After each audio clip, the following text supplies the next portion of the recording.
Selamat malam, shalom teman-teman semua yang malam hari ini berkumpul secara online. Kita bersama-sama mau mengikuti pembelajaran malam hari ini. Selamat malam yang bergabung lewat Zoom dan juga lewat YouTube.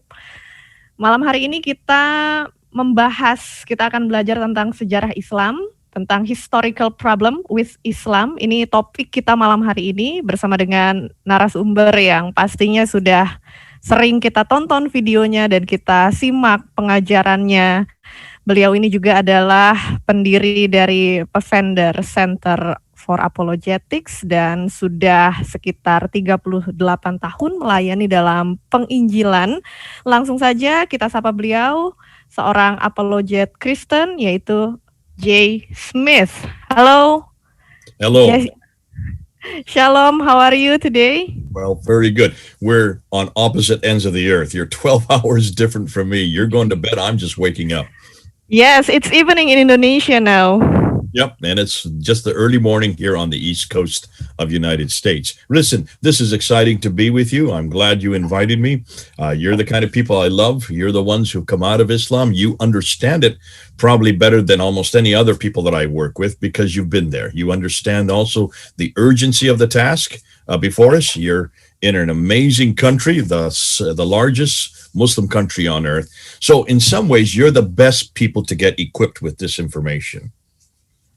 Yes, and it's also an honor for us to have you tonight in this Zoom session, and we are also proud that you, as a Christian, you know more about Islam than us who have Islamic background. We also want to learn more about historical problem with Islam, and also in this session we have Sister Sophia who will translate you. And all right, we start this session. Jay Smith. Please, time is yours. Okay, I will try to keep my sentences brief so that Sophia can jump in and go ahead and say what I want to say. Okay, Brother Jay Smith, I'm ready to translate for you. You want to share screen? Now, hold on a minute. Let's see. How do we do this? You're just the two of us. You're saying share screen. Let's do that. Where are you? I don't see you in this panoply of I can't find your name there. Sofiatul, Christian Indonesian Apologetics, translator. My name is Sofiatul, translator. I'm still looking for you. Oh, CIA Apologetics, that's you? No, that's yes, we are CIA. Many of us doesn't open the camera because it's live on YouTube now, and it's better for us to protect our identity. Got you. Okay, all right. Then just keep me. Let's keep it to speaker view then. So it's just me. It's best that my face gets up there. So we'll just keep this at speaker view then. All right, listen, I want to say this is an exciting time. This part and this section and this material is probably some of the most damaging material that I'm going to be introducing, but you all need to know it. Iya, ini mungkin adalah materi yang paling menarik ya yang akan saya perkenalkan pada malam hari ini kepada teman-teman semuanya. Tapi ini juga materi yang paling akan menohok sekali nih untuk Islam. And for those of you since you have come out of Islam, this will be brand new to you. Dan mungkin bagi teman-teman yang sudah keluar dari Islam, mungkin materi ini menjadi materi yang sangat baru, yang baru saja yang baru akan Anda dengar. The reason why what I'm going to be introducing this evening there in Indonesia would not have been taught, you would not have heard about, this would be something you would not come across, certainly not in Islamic circles. Jadi materi yang akan saya bawakan pada malam hari ini mungkin teman-teman semuanya belum pernah dengar ya, karena materi ini mungkin belum pernah diajarkan sebelumnya di dalam dunia pembelajaran kita mengenai Islam. Islam does not ask questions of its history. Islam tidak pernah mempertanyakan mengenai sejarahnya. It doesn't feel that it needs to. Orang-orang Muslim mungkin tidak perlu mengetahui apa sih sejarah Islam. Mereka tidak perlu tahu tentang itu. Muslims have always gone to the traditions, and I'll explain that when we get into the talk itself, and they've assumed that the traditions are true. Orang-orang Muslim biasanya mendengar cerita-cerita mengenai sejarah Islam dari tradisi-tradisi yang selalu diperdengarkan kepada mereka ya. Nanti saya jelaskan apa maksudnya tradisi-tradisi Islam itu. So the history of Islam is already there. Why question it? Jadi menurut mereka sejarah Islam sudah mereka ketahui semuanya, kenapa harus dipertanyakan lagi? So that's almost a given that you do not critique how Islam began, you do not critique who Muhammad is, and you do not critique the Quran. Jadi mereka sudah diberikan sejarah ya, cerita-cerita mengenai sejarah Islam. Jadi mereka tidak bisa mengkritik bagaimana sejarahnya Islam itu dimulai, ya kemudian sejarah mengenai Muhammad dan sejarah mengenai Quran. Jadi mereka tidak bisa mempertanyakan itu. But I'm going to be doing all three. Malam ini saya akan membuka semua tiga hal ini. Now, I'm not going to be doing them all in this talk because that would take me days. Ya, saya nggak akan bicarakan semuanya ya, nanti bisa berhari-hari ini bahan materinya. But over successive talks, as we come back and as I come in the future, I will be critiquing not only the Quran and these, you see here, the qira'ats, and you can see the early manuscript, one of the earliest manuscripts. I will be doing these at another time. Ya, nanti lain waktu saya akan bicara mengenai yang kalian lihat di sini ya, buku-buku di belakang saya ini mengenai kiraat-kiraat Quran ya. Kemudian manuskrip Quran, kita akan bicarakan itu lain waktu. What I am critiquing and what I'm sharing with you today is how did Islam begin? Tapi yang mau saya kritik malam hari ini dan materi yang mau saya bawakan pada malam hari ini adalah bagaimana sejarah Islam itu dimulai. So, let's get right into it. Oke, kita akan mulai. And whoops, I need to bring my thing back up again. Let's do this one more time. So as we go ahead and start, let me share a screen with you. As you can see, the story that we're talking about today is the quest for the 7th century Muhammad. I'm sorry, this is all in English, so we'll have to get the translation later on. Oke, ini semua materi saya dalam bahasa Inggris ya, nanti bisa diterjemahkan. Materi kita topik pada malam hari ini adalah pencarian mengenai Muhammad pada abad ke-7. Now, we're going to be asking this quest for the 7th century Muhammad. Kita akan mulai mempertanyakan dan mulai mencari apakah ada Muhammad pada abad ke-7. There are 5 areas that I'm going to be investigating. Ada 5 hal yang kita mau selidiki lebih lanjut. First of all, starting with that quest. Kita akan mulai dengan pencarian mengenai siapa Muhammad. Then moving to the coins. Kemudian kita akan bicara mengenai sejarah mata uang atau koin-koin. We'll then be going to the rock inscriptions. Kita akan bicara masuk ke dalam prasasti atau inskripsi. Other historical problems. Kita akan masuk ke dalam masalah-masalah lainnya di dalam sejarah pada abad ke-7. And then we're going to look at the claims that the Muslims make. Ya, lalu kita akan mulai melihat apa yang Muslim klaim. And I'm going to debunk every one of them. These are the major claims that they make for how Islam began against this material, and I'll debunk each one of them. Dan saya akan mencoba memusnahkan semua klaim-klaim ini ya. Okay, let's get right into it. So let's start with how, at least what Muslims claim about how it all began. Kita akan lihat apa yang Muslim klaim mengenai sejarah Islam. Now, the Muslims I'm talking about are the 99.9% of all Muslims in the world. Ya, Muslim yang saya bicarakan di sini adalah persentasenya sekitar 99 Muslim yang ada di dunia ya. 99%. We have the radical Muslims on the right, we have the nominal Muslims in the middle, and you have your liberal Muslims on the left. Those are the 3 major groups of Muslims: radical, nominal, liberal. Ya, kita akan bicara mengenai ada Muslim yang radikal ya atau Muslim garis keras, kemudian Muslim yang ya biasa-biasa saja, standar ya, kemudian ada Muslim yang ya tidak tahu apa-apa. So I'm talking about the radical and the nominal. These 2 groups here. We're not talking about the liberals. The liberals are the ones that are here in the West. They have left Islam. Many of them are very disillusioned with Islam. They would not make these 6 claims. Ya, jadi kalau kita tidak akan bicara mengenai muslim-muslim yang liberal ya atau muslim-muslim yang moderat ya, karena mereka kebanyakan sudah meninggalkan Islam di negara-negara barat. Kita akan bicara mengenai 2 grup saja ini ya, muslim yang garis keras dan muslim yang mengikuti tradisi atau muslim yang standar. So they say the Jews and Christians corrupted their book and their God. We are the ones at fault. We corrupted it. Therefore, Muhammad was sent to correct those corruptions. Jadi Muslim mengklaim selama ini ya bahwa orang-orang Yahudi dan orang-orang Kristen ini sudah memalsukan kitab-kitabnya ya. Karena itu Muslim itu selalu berpikiran bahwa Islam ini datang untuk mengkoreksi kitab-kitab sebelumnya. And between 610 and 632 AD, that 22-year period, he was then given the Quran, this one right here, supposedly this book right here in that 22-year period, to correct that which had gone wrong earlier. Ya, jadi antara tahun 610 sampai 632, jadi selama 23 tahun ya, ketika Muhammad menerima wahyu ini, Muhammad ingin mengkoreksi ya, ketika dia menerima Quran, mengkoreksi kitab-kitab yang menurut dia salah sebelumnya. He lived in Mecca to begin with, was born there in 570, started receiving his revelations in 610, and from 610 to 622, he received what they know as what they call the Meccan revelations, the Meccan surahs.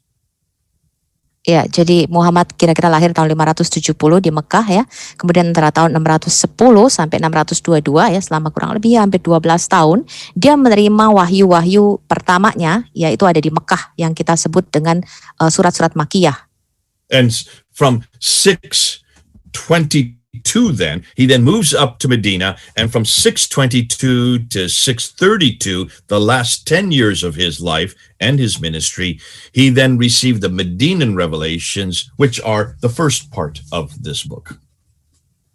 Ya, kemudian setelah itu tahun 622 sampai 632, kira-kira 10 tahun terakhir dari kehidupan Muhammad, dia pindah ke Madinah. Dia menerima wahyu-wahyu di sana yang disebut dengan surat-surat Madaniyah ya, yang merupakan bagian pertama daripada Quran yang kita pegang sekarang. And Muslims would say that this book that he received from 610 to 632 is exactly the same book, and it has existed for 1400 years unchanged. Muslim mengklaim bahwa Quran yang dipegang sekarang ini ya tetap sama selama 1400 tahun, tidak ada perubahan. They would also say that Mecca, where he lived, where he was born, where he spent his first 50 years, is or has always been the center of the world, the center of history. Muslim juga mengklaim bahwa Mekah ya, di mana Muhammad menghabiskan 50 tahun pertama dari kehidupannya, itu merupakan pusat dari dunia ya, suatu kota yang kota besar gitu ya, pusat perkotaan di situ. Now, dan pusat sejarah. Let's look at a timeline. Yuk kita lihat rentang waktunya di sini. Islam's emergence, according to the Islamic traditions. Ya, bagaimana Islam ini muncul ya, menurut sejarah tradisi Islam. Okay, there Muhammad was born 570. Muhammad lahir di tahun 570. The Quran is first revealed in 610. Quran pertama kali diwahyukan tahun 610. In 621, he gets up in the middle of the night, is woken up, told to get on the back of a winged horse called the Burak. He is flown up to Jerusalem, and at Jerusalem, he then goes up to the seven heavens, receives 50 prayers, which he brings down to 5 prayers, returns to Jerusalem, and then comes back to Mecca. Tahun 621 Muhammad dibangunkan ya, kira-kira pada tengah malam hari, kemudian dia terbang ya, naik kuda yang bersayap begitu, terbang ke Yerusalem, kemudian dari Yerusalem dia naik lagi ke surga, terima 50 perintah untuk sholat, kemudian tik turun lah ya, turun perintah sholatnya, lalu dia turun lagi ke Yerusalem dan balik lagi ke Mekah. In 622 then, he moves from Mecca up to Medina with roughly 80, maybe 200. The traditions are not clear, exact number, how many believers he took with him to Medina. Kemudian tahun 622 dia hijrah ya dari Mekah ke Madinah. Kira-kira kurang lebih ada 80 atau 200 orang yang dibawa pengikutnya pada waktu itu. Tidak begitu jelas ya, tradisi mengatakan ada yang 80, ada yang 200, tidak begitu clear berapa pengikutnya pada waktu itu. Then in 630, he comes back to Mecca from Medina, conquers Mecca without firing a shot. Lalu kemudian tahun 630 Muhammad kembali lagi dari Madinah ke Mekah, kemudian menaklukkan kota Mekah itu ya tanpa tantangan apa-apa. And then he dies in 632. Kemudian dia mati di tahun 632. Some say that he was poisoned. We don't really know, but according to traditions, he died. When he died, the Quran had not yet been written down. Beberapa mengatakan dia mati karena diracun, ya, tapi kita juga tidak jelas mengenai hal ini. Dan sejarah mengatakan, ya, tradisi Islam mengatakan pada waktu dia mati, Quran ini bahkan belum dikumpulkan. The next 2 years, Abu Bakr comes to power. 2 tahun kemudian Abu Bakar berkuasa. And he is the one that writes the first Quran down, the first book, the first recension, as we call it, of the Quran. Ya, kemudian Abu Bakar ini mencoba menyatukan, ya, Quran ini, atau dia menulis Quran yang pertama kali. You then have Umar, who comes to power from 634 to 644. Kemudian Umar berkuasa antara tahun 634 dan 644. Followed by Uthman, who rules from 644 to 656. Lalu diikuti oleh Uthman yang berkuasa, ya, atas dari tahun 644 sampai 656. And during his reign, the second Quran, or the second recension, is compiled by a man named Zaid ibn Thabit. And that is the Quran they say that we have in our hand today. This Quran that I am sharing here, this is the Uthmanic Quran. This is the Uthmanic recension. This is the canonized text. Ya, pada masa pemerintahan Utsman inilah, ya, maka Quran-Quran itu dikumpulkan atau dikanonize, ya, pada waktu itu di bawah seseorang yang bernama Zaid bin Thabit pada waktu itu. Dan Muslim mengatakan Quran yang dipegang sekarang ini adalah Quran versi Uthman pada waktu itu. And they say that is 652. Dan mereka mengatakan ini tahun 652.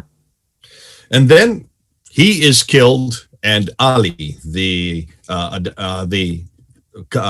adopted son or the cousin of Muhammad, he then takes power and he rules for 5 years. He is killed then in 661, and Muawiyah takes over and starts the Umayyad Caliphate.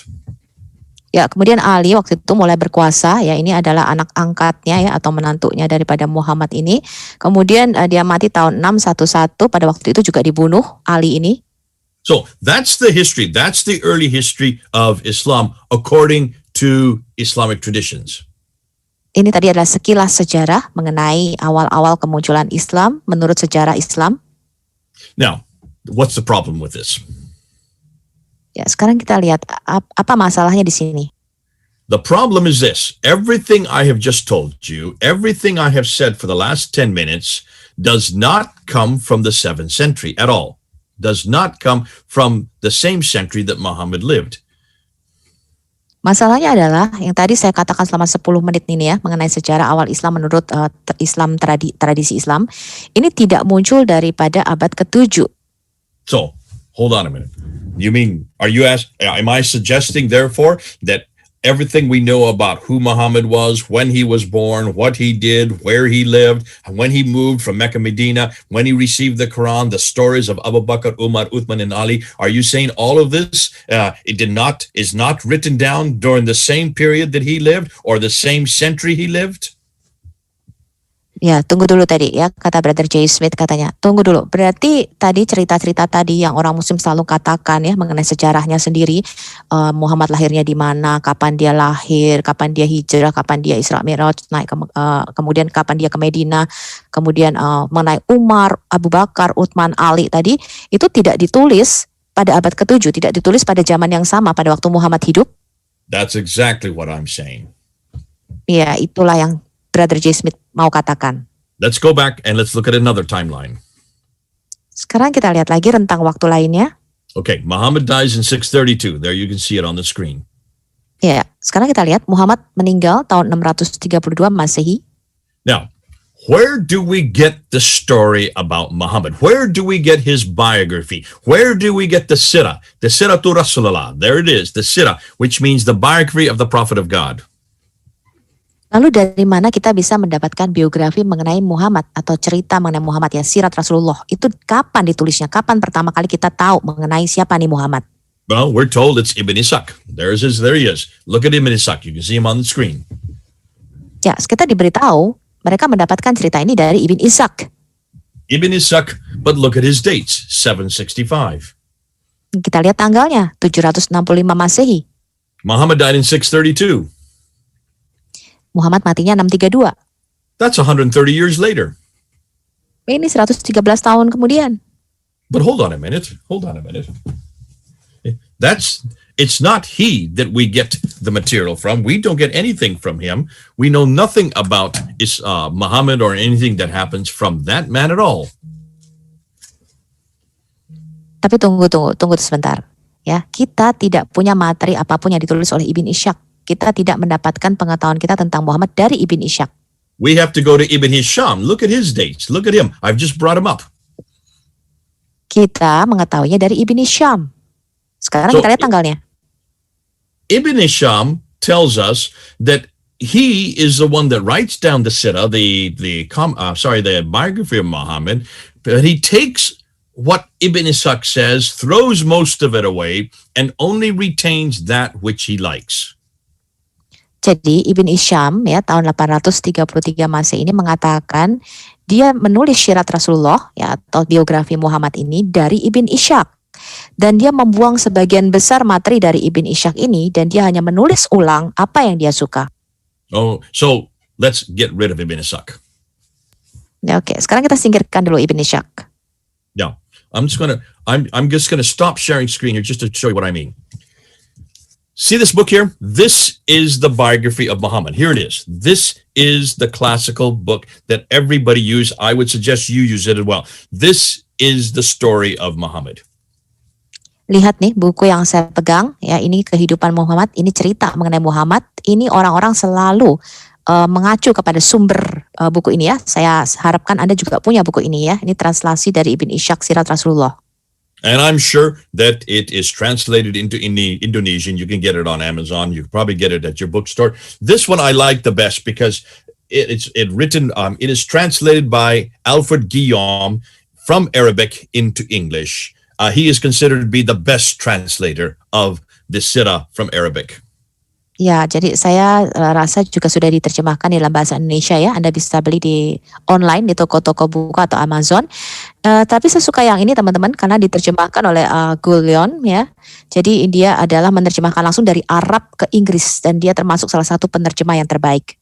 But look at this. This is what's interesting. On the cover it says a translation of Ibn Ishaq's Siratul Rasulullah.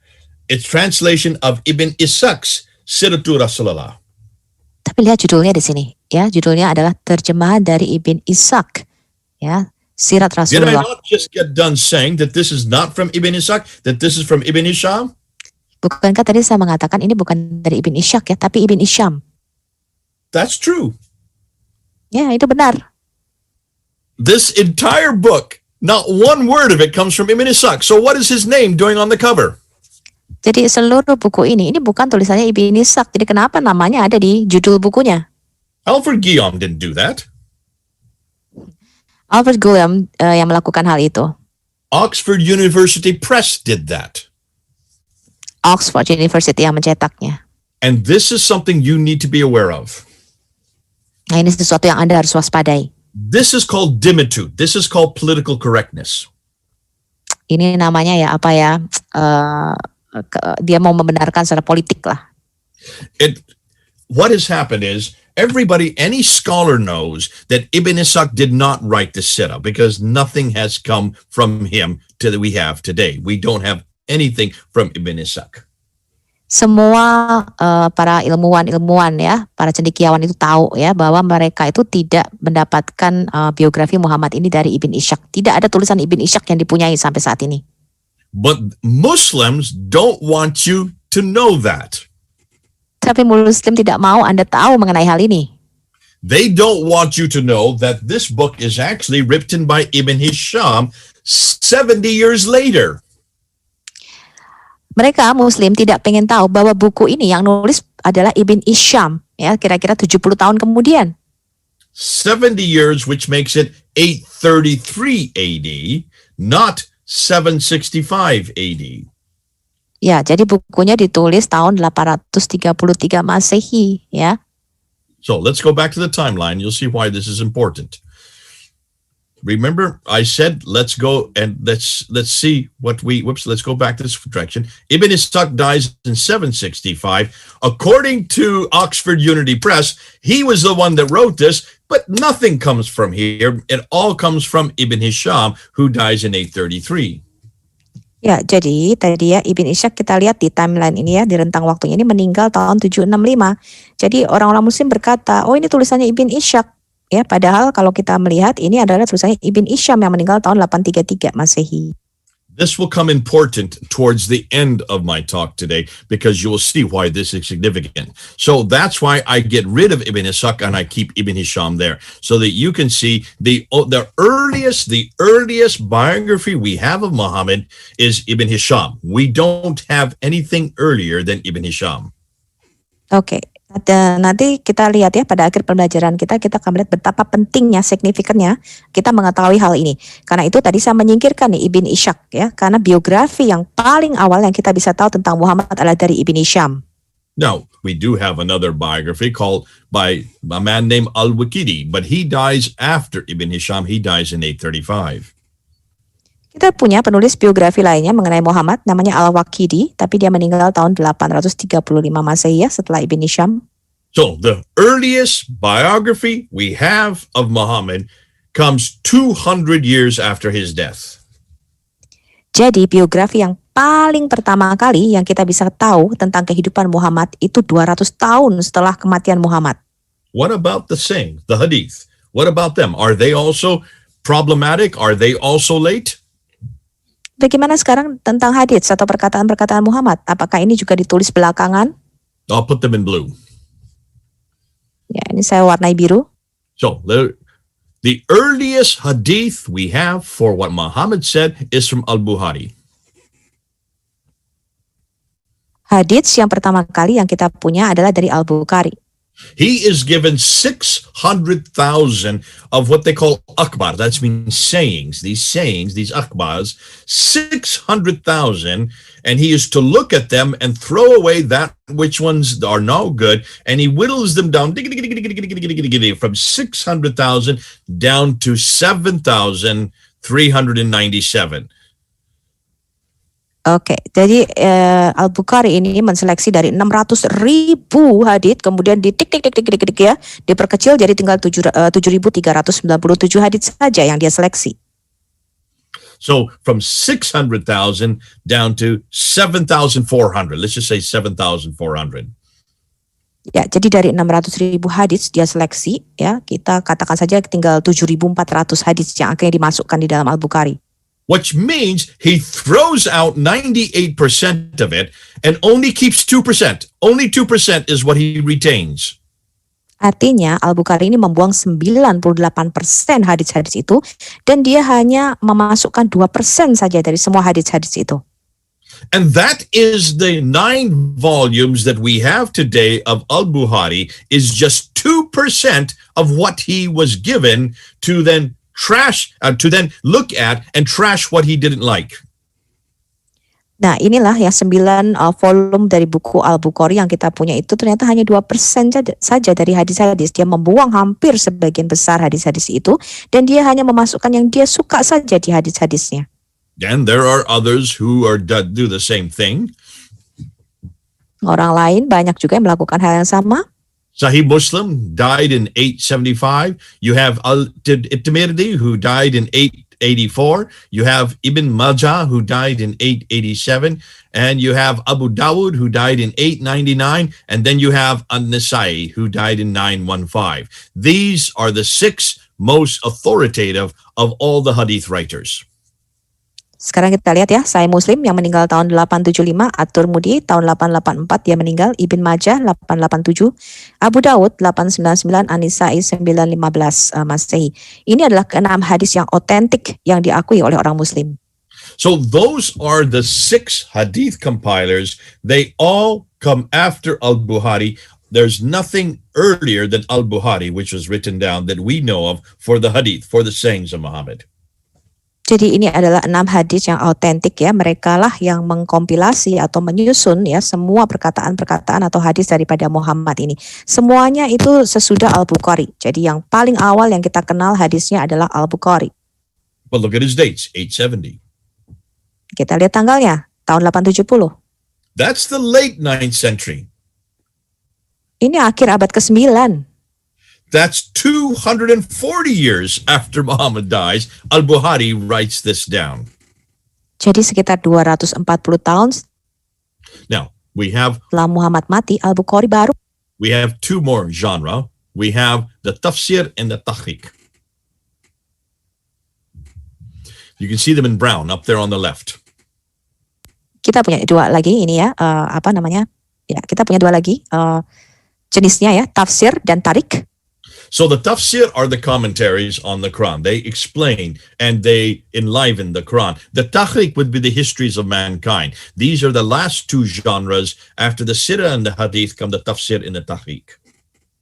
Oke, ini adalah dua hal lainnya ya yang harus kita perhatikan. Tafsir ini adalah komentar mengenai Quran. Jadi mereka lah yang meninterpretasikan Quran ya. Kemudian tarik ini adalah sejarah daripada manusia ya. Now, there are many who write the tafsir down. You have Baidawi, you have Zamakhshari, you have Suyuti. There are many, many names that come. But the earliest one, the first one to write down any tafsir or any tahqiq is known as Al-Tabari. And look at his date, 923. Ya, kita punya banyak sekali orang yang menulis tafsir. Ini ada Al-Badawi dan lain-lain ya. Tetapi yang paling awal yang menulis tafsir atau komentar mengenai Quran ini adalah Al-Tabari. Kita lihat tanggalnya. Okay, Al-Tabari, that's the 10th century. So now we're talking 300 years after Muhammad. Al-Tabari meninggal tahun 923, ini abad ke-10, jadi 300 tahun setelah Muhammad mati. Baidawi, Zamakhshari, Suyuti, and all the plethora of other commentators all come after Al-Tabari. Kalau Badawi, Al-Suyuti, lainnya ya, yang dan lain-lain itu menulisnya sesudah Al-Tabari. Here we go. Take a look and look at the time, the difference. And that's why I'm putting up that line there. 200 years between Muhammad and the first of the traditions. The earliest of the traditions would be the Sirah, the biography of Muhammad. That's 200 years, over 200 years that you have the first thing written down about this man. Sekarang kita lihat rentang waktunya. Berarti dari Muhammad mati ya sampai biografi pertamanya itu ditulis Sirat Rasulullah ya dari Ibn Hisham, ini rentang waktunya kira-kira 200 tahun. So, I just want to put up there Abd al-Malik. Abd al-Malik, you're going to see, is the one that introduces Islam as we know it. His date is 692. That's 141 years between the time of Abd al-Malik in 692 and Ibn Hisham there in 830. Sekarang kita lihat Abdul al-Malik ini yang pertama kali memperkenalkan Islam ya secara luas itu tahun 692 Masehi. Kita lihat perbedaan waktunya 141 tahun sampai biografi pertama itu ditulis. Now, why is this important? Sekarang mengapa hal ini penting? Well, you're going to see after today's lecture that it's actually the Abbasids. Look at I've just put them up there. The Abbasids right there at the bottom. They are the second dynasty, the second great empire of Islam. They are the ones that we're going to find out that actually give us the Islam we have today. The Islam that you all have grown up with, the Islam that's all around you, the Islam that's there in Indonesia actually comes from the Abbasids. And that's why I want to put their dates up there. Oke, sekarang kita lihat ini ya dinasti Abbasian. Ini yang berkuasa pada waktu itu ya tahun 749 Masehi, 84 tahun ya sebelum Sirat Rasulullah ini ditulis. Dinasti Abbasian inilah yang pada waktu menjadi kerajaan besar yang memperkenalkan Islam yang sebenarnya secara luas, termasuk memperkenalkannya ke Indonesia. Jadi Islam yang kita warisi sekarang ini adalah sebenarnya dari dinasti Abbasian. So the difference between the Abbasids coming to power in 749 and the earliest date for the earliest Sirah, the biography of Muhammad, is 84 years. Jadi rentang waktu antara dinasti Abbasian ini naik ya, mulai berkuasa pada waktu itu tahun 749 Masehi sampai pada waktu biografi Muhammad pertama kali ditulis itu jarak waktunya atau rentang waktunya 84 tahun. Which suggests to me it took them 80 years to finally get their narrative, to finally introduce their prophet. And well, not to introduce him, that's not quite correct, but to introduce the prophet Muhammad that we know today. I'm sorry, brother, I lost you. Can Again? So it took them 84 years or 80 years, as you can see in the timeline there, to finally, for the Abbasids, to finally get the Muhammad that they want to introduce to the world. 80 years, that's hugely important. Ya, jadi butuh waktu rentang waktu 80 tahun ya sampai kira-kira dinasti Abbasian ketika berkuasa itu dia memperkenalkan siapa itu Muhammad secara luas kepada dunia. Now you can see why the Muslims would rather this only be 15 years. They would rather it be Ibn Ishaq that the first biography comes to. What I'm saying is no. Ibn Ishaq we don't have anything from Ibn Ishaq. What we have about who this man is does not come for 80 years after the Abbasids start to introduce their Muhammad, their Mecca, their Islam. Because you're going to see Islam as we know it today is an Abbasid invention. Jadi Muslim itu lebih suka ya kalau mereka mengatakan biografi Muhammad ini dari Ibn Ishaq ya karena jarak waktunya lebih dekat dengan dinasti Abbasian ini. Tapi Brother Jason mengatakan oh tidak ya kita tidak mendapatkan sejarah Muhammad ini dari Ibn Ishaq ya, tetapi dari Ibn Hisham. Dan sebenarnya dinasti Abbasian inilah yang pertama kali ya menyebarkan atau membuat pola gitu ya, apakah Islam itu dan siapakah Muhammad ini. Jadi dinasti Abbasian yang pertama kali memperkenalkan mengenai Muhammad ini secara luas. Now, almost 90% of every Muslim you talk to does not know what I've just told you. Nah, sekarang kita lihat ya 90% ya dari Muslim seluruh dunia ini sama sekali tidak tahu nih apa yang saya baru saja katakan kepada teman-teman. And I would suggest that in Indonesia, the number would be 99%. Almost every Muslim that you meet in Indonesia will not know what I'm showing you on this graph. Dan saya rasa ya teman-teman ya 99% orang Muslim Indonesia ini tidak tahu sejarah yang baru saja saya katakan kepada Anda. Now, they will know the name Ibn Hisham, they'll know the name Al-Waqidi, they'll know Al-Bukhari. Every one of them will be using Al-Bukhari, Sahih Muslim, Tirmidhi, Majah, Dawud, Nisa. They'll know everything about Al-Tabari. These are household names by Muslims who live in Indonesia, but they will think that all of these individuals actually knew Muhammad, that they all lived at the time of Muhammad, that they were all companions of Muhammad. Every Muslim that I talk to assumes whenever I say Ibn Hisham, they think, you're talking about Muhammad's companions. Jadi orang-orang Muslim itu tahu ya, kenal nama-nama ini ya, makanya kenal Ibn Hisham, Al-Waqidi, Al-Bukhari ya, Imam Muslim, At-Tirmidzi, Ibn Majah, Abu Daud, An-Nisai, Al-Tabari. Mereka selalu memakai sumber-sumber yang dari tulisan-tulisan yang ditulis oleh para sejarawan ini ya.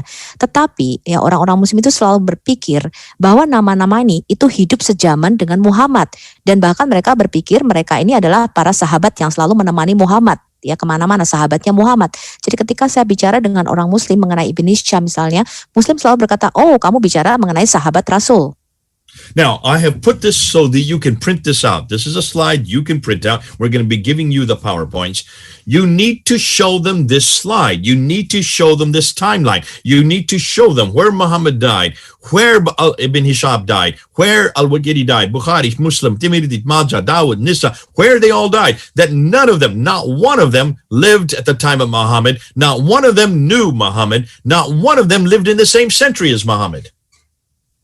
Ya, jadi teman-teman bisa ya mengeprint ya, men-screenshot ya timeline ini, rentang waktu ini.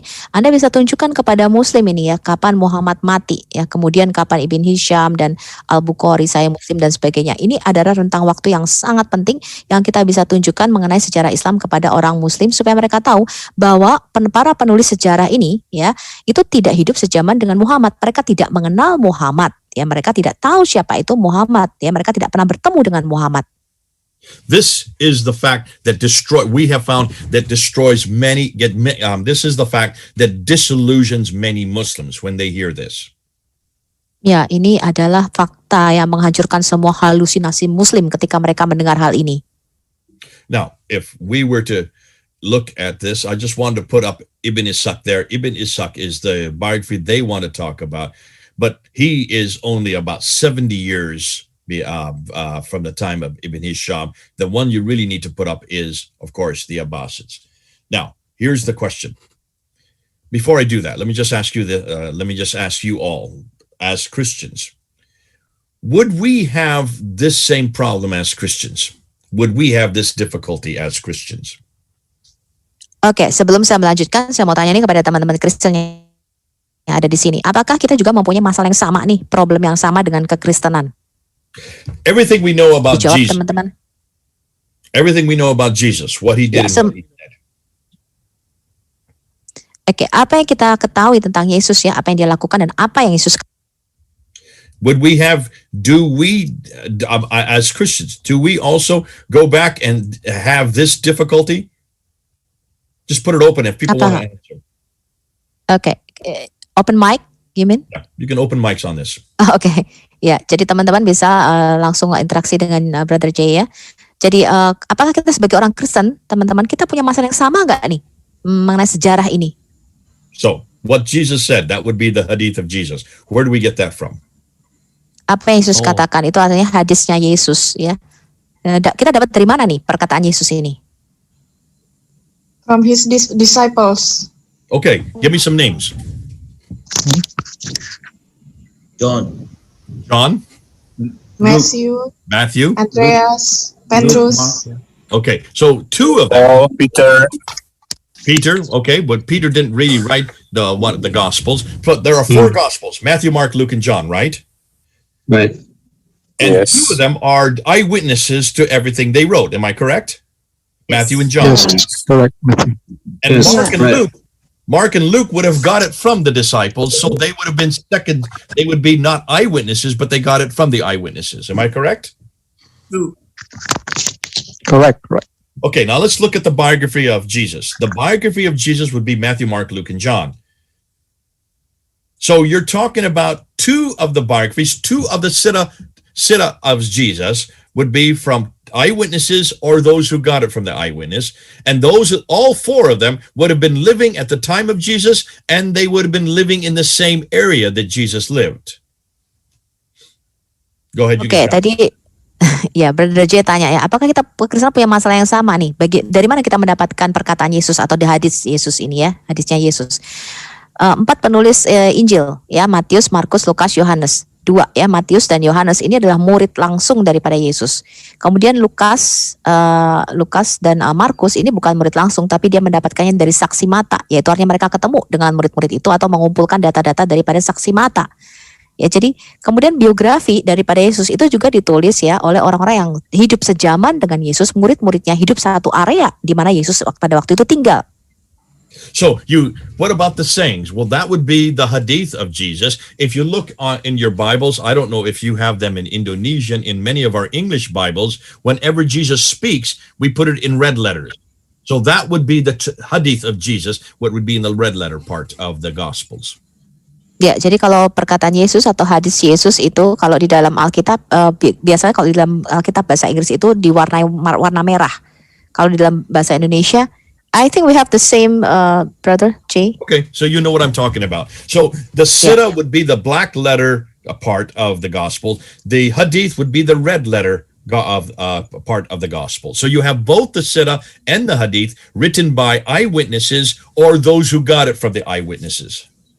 Ya, jadi sirat ya atau biografi Yesus itu ditulisnya dalam tinta yang hitam biasanya ya. Kemudian perkataan Yesus atau hadis Yesus itu ditulisnya warnanya merah ya. Jadi kita punya sirat biografi Yesus dan juga perkataan Yesus ditulis oleh sama-sama ya. Ada 2 saksi mata secara langsung dan ada 2 lagi yang mendapatkannya dari saksi mata. Now, what about the tafsir and the tahrik? Bagaimana mengenai tafsir dan tahrik di dalam Kristen? Well, I would suggest the tafsir, which would be the commentaries about what the Gospels say and how to apply it, would be Paul's letters. Paul's letters would be the tafsir, because he comments on how to take the gospel of Jesus and apply it in Philippi, and how to apply it in Galatia, and how to apply it in Corinth, and how to apply it in Thessalonica. So every one of his letters are the application of applying it in every city. So that would be the tafsir for the person of Jesus Christ. Ya, jadi saya menyarankan ya tafsir. Bagaimana dengan tafsir di dalam kekristenan? Tafsir itu Paul was writing his letters within 15 years of Christ's death. Within 15 years from about 40 to 45 AD up until 62 AD or 65 AD when he was killed, that's when the tafsir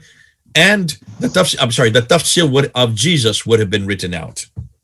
ya, jadi tadi Paulus menerapkan Injil itu ya di tiap-tiap kota yang dia tulis surat ya, di Filipi, di Galatia, di Korintus ya, di setiap kota. Jadi tafsir ini ditulis Paulus kira-kira dari tahun 40-an sampai tahun 70-an sampai dia mati ya pada waktu itu. Jadi sekitar mungkin 17 tahun dia menulis tafsir-tafsir ini, surat-suratnya. And then the fourth genre, the tahrikh, the history. That I would suggest is the book of Acts. The book of Acts is the Acts of the Apostle, the history of the Apostle, the history of the early church. And that would have been written by Luke between 52 AD and 62 AD. So within 30 to 40 years of Christ's death, you already get the history of the early church written down. Iya, kalau kita bicara mengenai tarik ya, tarik di dalam kekristenan itu adalah kitab kisah para rasul yang ditulis oleh tabib Lukas ya. Jadi Lukas menulisnya antara tahun 52 sampai dengan 72 ya. Jadi dia menulisnya hampir 30 tahun setelah Yesus naik ke surga. So, here we have on one side you have the hadith, the sirah, the tafsir, and the tahrikh of Jesus that is written. But the latest would be 90 AD, so that's 60 years after Christ's death. So within 15 to 60 years of Christ's death, you have all four genre, all four of the Christian traditions written down. Ya, jadi kita tadi mempunyai ya sirat ya, ada tafsir, ada tarik daripada Yesus atau hadis ya daripada Yesus juga tadi. Itu kira-kira paling lambat tahun 90 Masehi. Ya, jadi kira-kira dikompil semuanya itu selesai ya, keempat hal ini, biografi Yesus, perkataan Yesus ya, tariknya, kemudian tafsirnya itu kira-kira 30 tahun, mulai 30 tahun setelah dia naik ke surga sampai sekitar 60 tahun ya, 60 tahun ketika Yesus naik ke surga itu sudah selesai dikompilasi atau sudah selesai ditulis. So that's 15 to 60 years after Christ's death, you have all four genres, all four traditions written down. Ya, jadi kira-kira 15 sampai 60 tahun ya setelah Yesus naik ke surga, keempat hal ini sudah ditulis pada waktu itu. On the other side, the Islamic traditions, you have Ibn Hisham, you have Al-Bukhari, you have Al-Tabari, who are writing in 833, 870, 923. That is 200 to 300 years, nothing earlier than 200 years. So for the same four genre, the same four Islamic traditions that we're talking about, the Christian traditions, these are 200 to 300 years after Muhammad, whereas these are only 15 to 60 years after Jesus. Ooh, Ya, jadi di pihak lain kalau kita melihat sejarah Islam ya, tadi keempat hal ini ya, baik itu sirat, kemudian hadits, tarik maupun tafsirnya itu ditulis kira-kira 200 sampai 300 tahun ya, semua tadi yang ditulis oleh Ibn Hisham ya, Al-Bukhari, Al-Tabari, semuanya ditulis 200 sampai 300 tahun setelah Muhammad mati. Tetapi kalau di Kristen ini sudah selesai kira-kira 15 sampai 60 tahun setelah Yesus naik ke surga. Jadi wow, I love the way you speak. You're so clipped and you're so perfect. Ding, ding, ding, ding, ding. You're fun to listen to, actually. You've got a beautiful speaking voice. So I'm talking to Sophie there. So you don't have to translate it if you don't want to. Now here, we're looking at two completely different categories of authority. Completely different categories of authority. Oke, di sini tadi kita melihat ya, kita membandingkan dua hal ya, dua hal dari kategori yang berbeda tadi, kategori yang sama kita bandingkan di Islam maupun di Kristen. The latest is 60 years after Christ's death.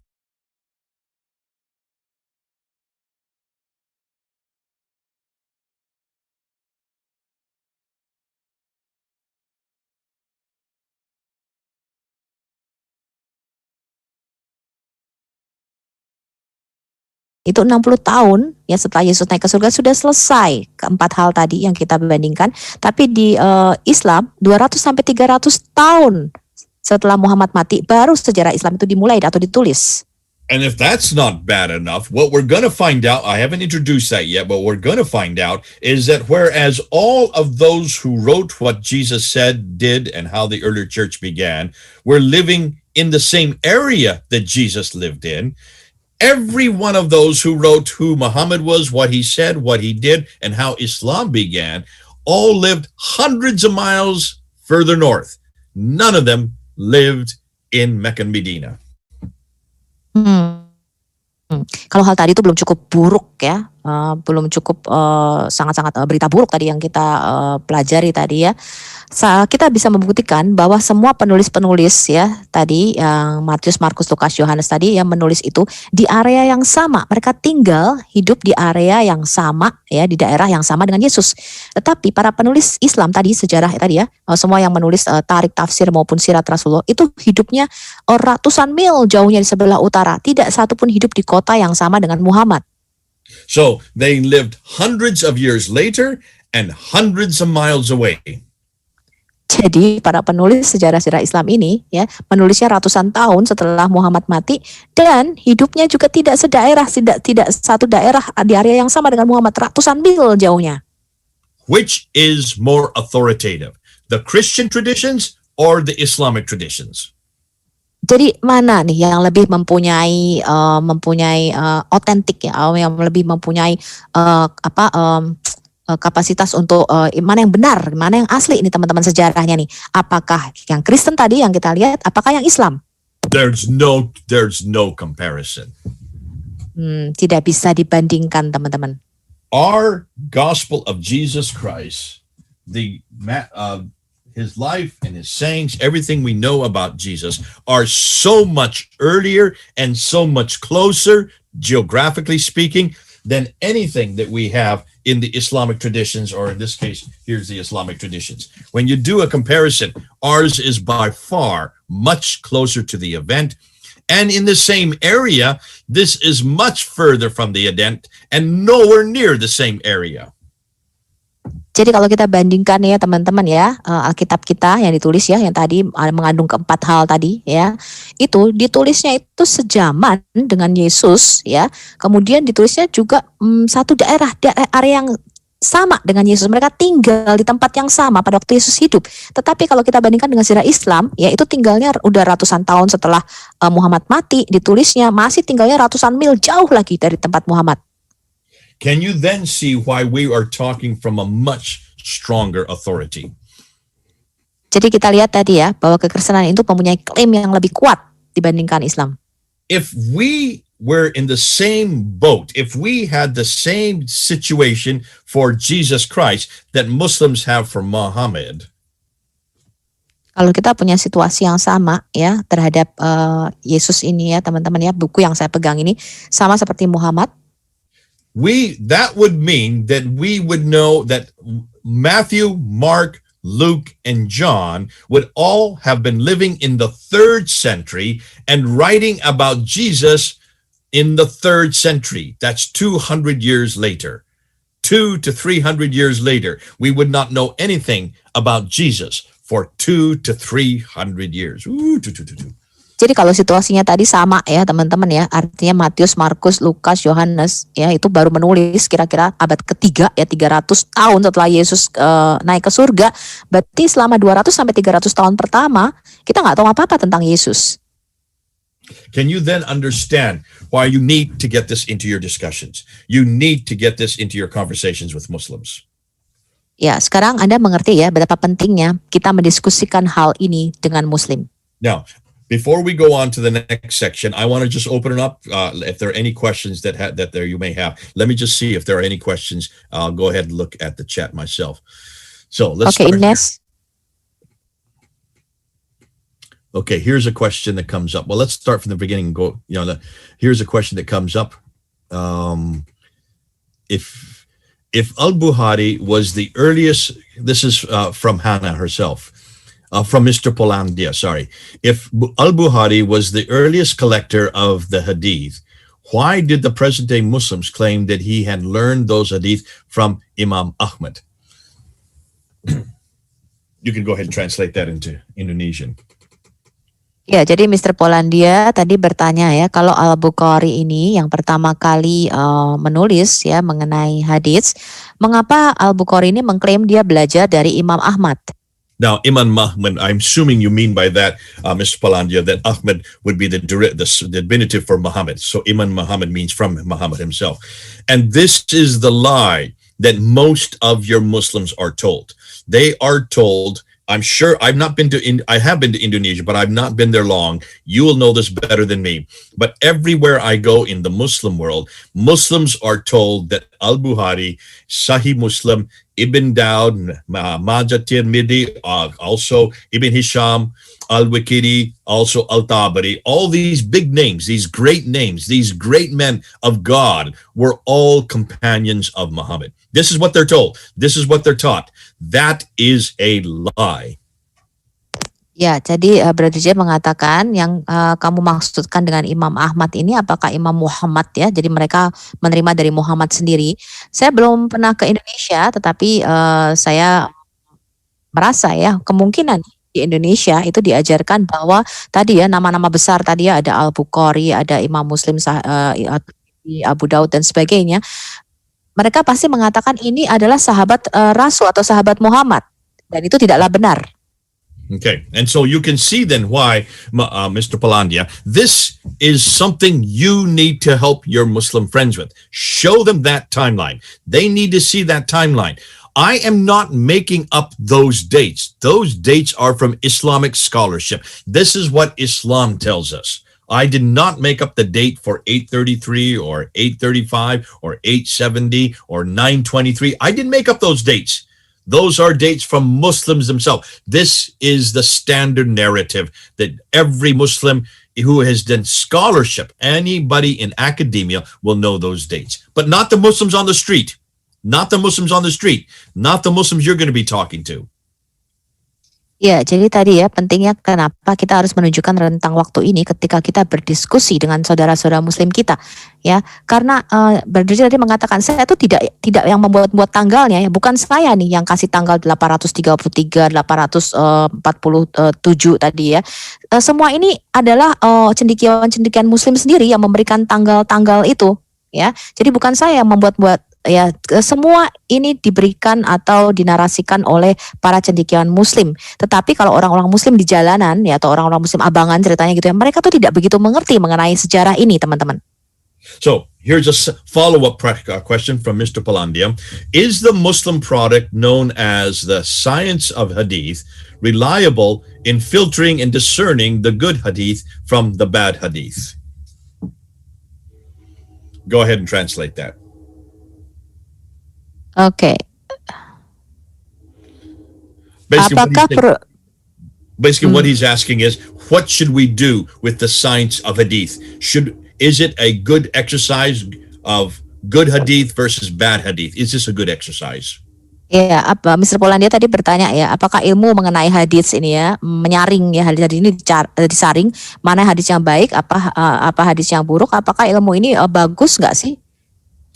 When they talk about good hadith, which is sahih, versus bad hadith, which is weak, when they talk about this, they're not talking about dates.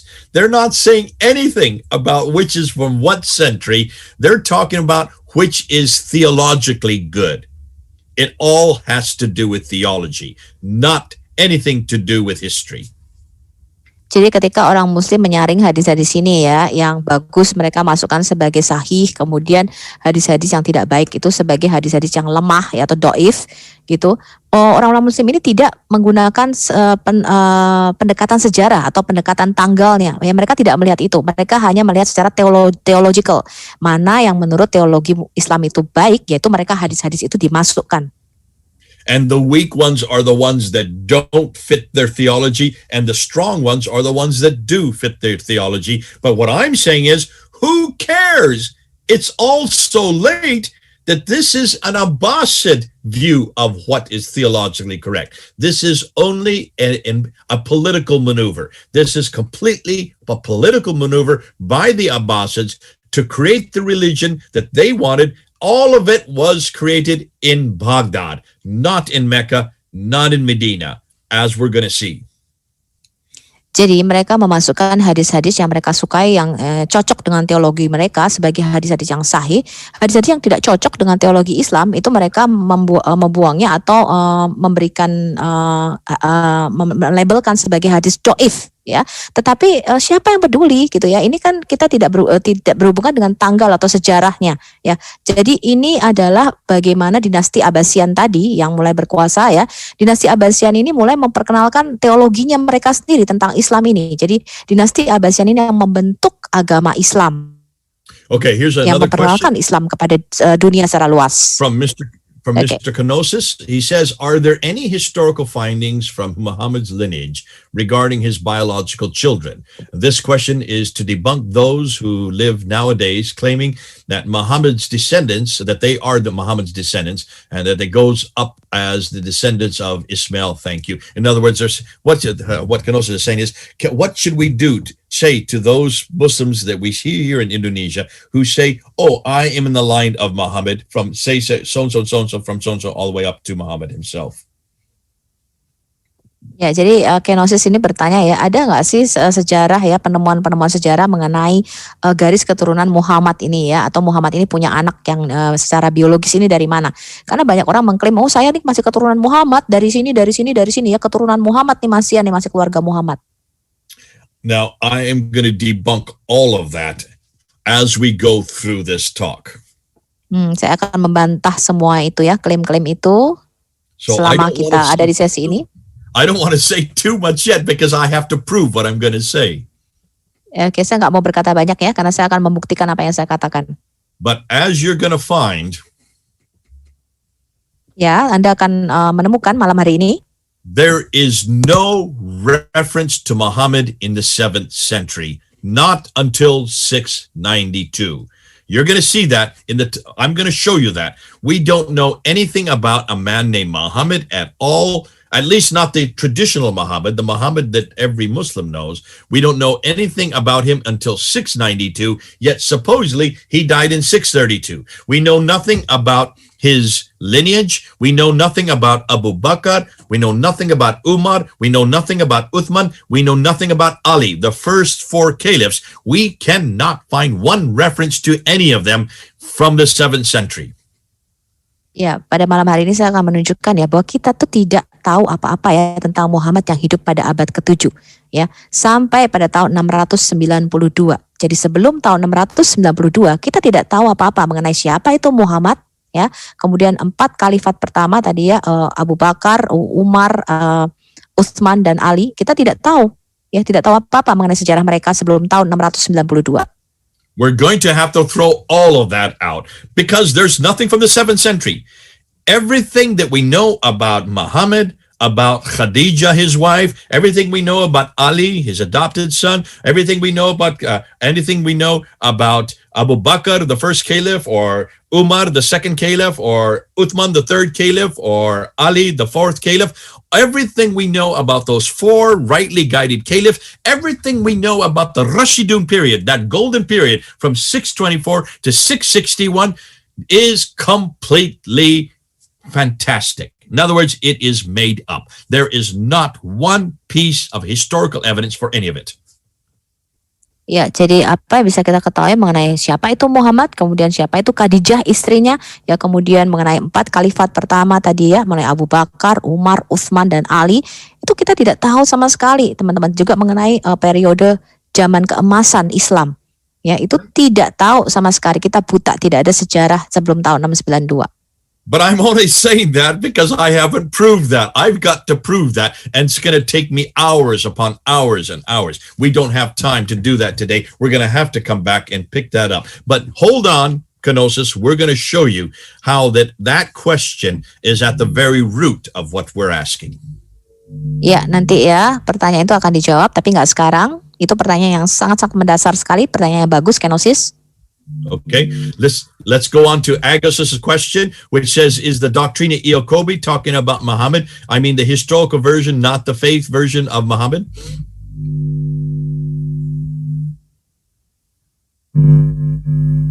Go ahead and translate that. The question that comes down from Oke. from Agus.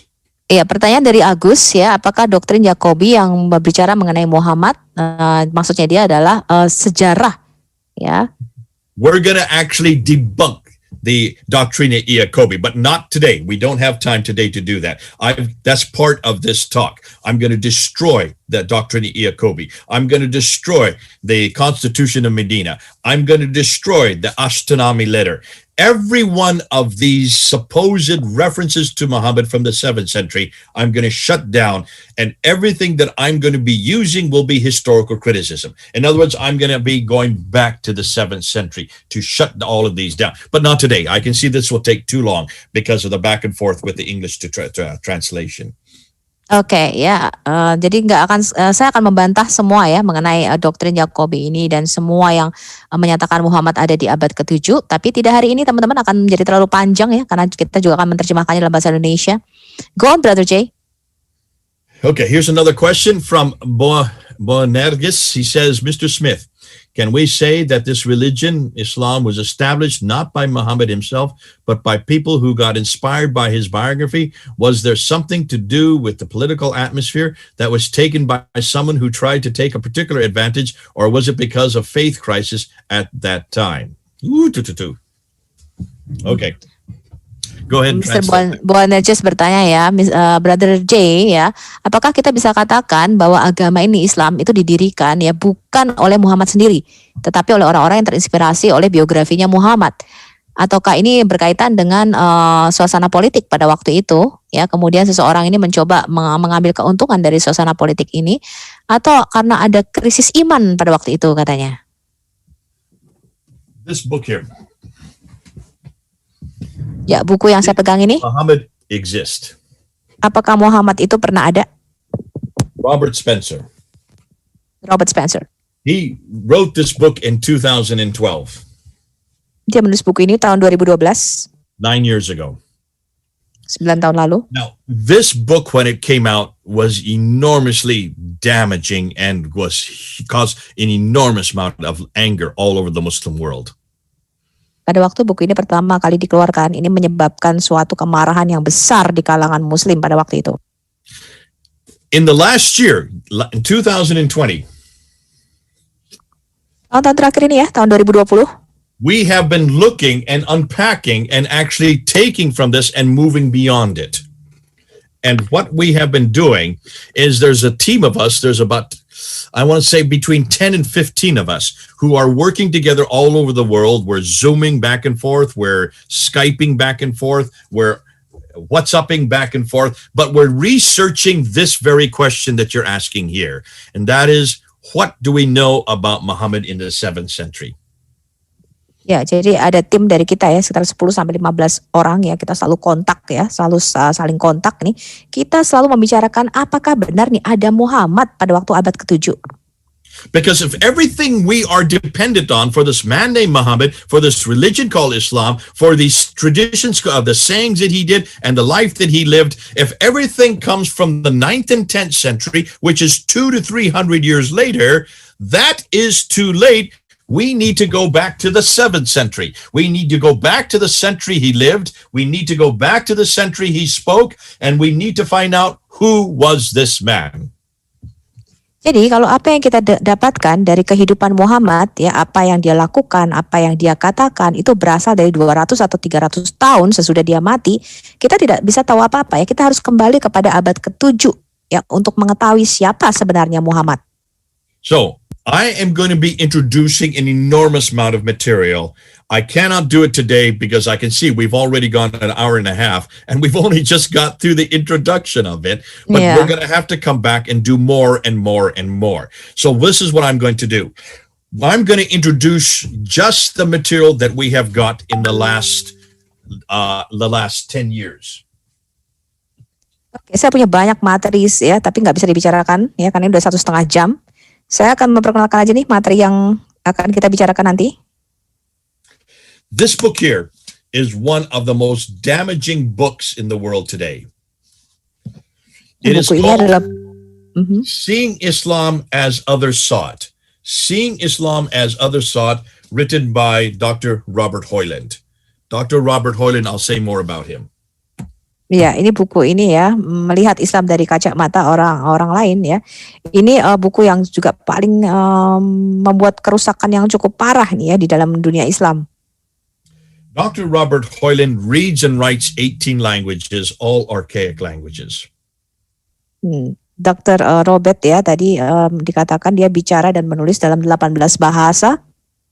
He was head of department at Oxford University, I think, when he wrote this book in 1997.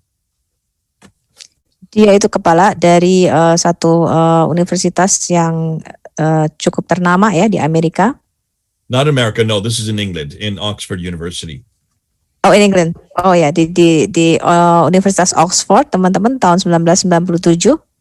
And what he did, because he could read and write all of these languages, he went back to all of these peoples. He went back to the 7th century. He went back to the same century that Muhammad lived and that supposedly Islam began. And he just asked, what did everybody know about this man Muhammad in that century?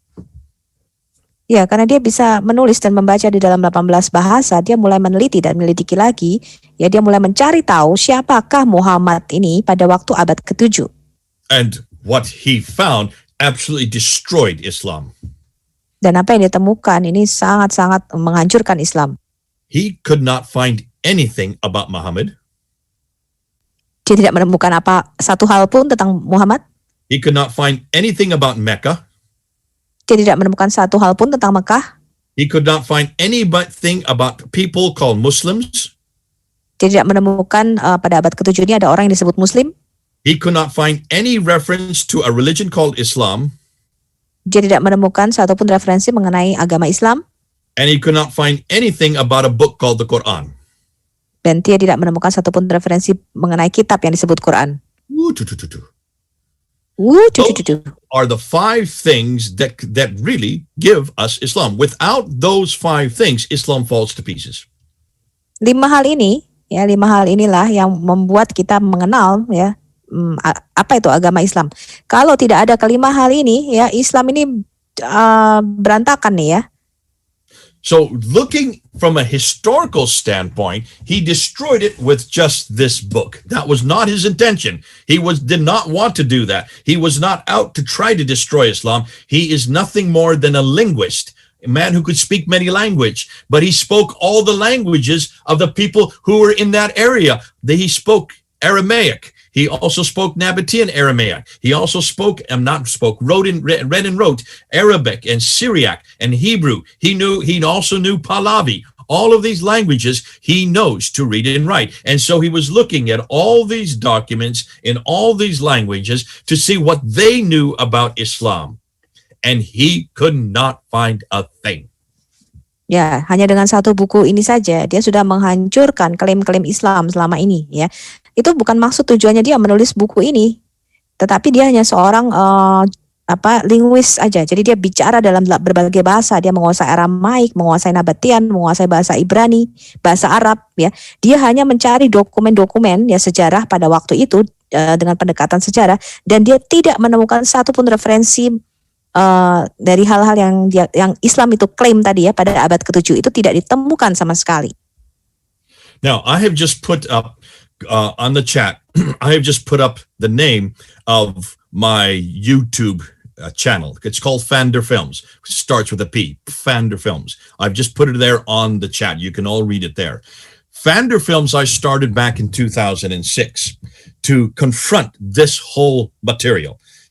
So go ahead and if you could just say something about Fander. I've got it written there, Fander Films.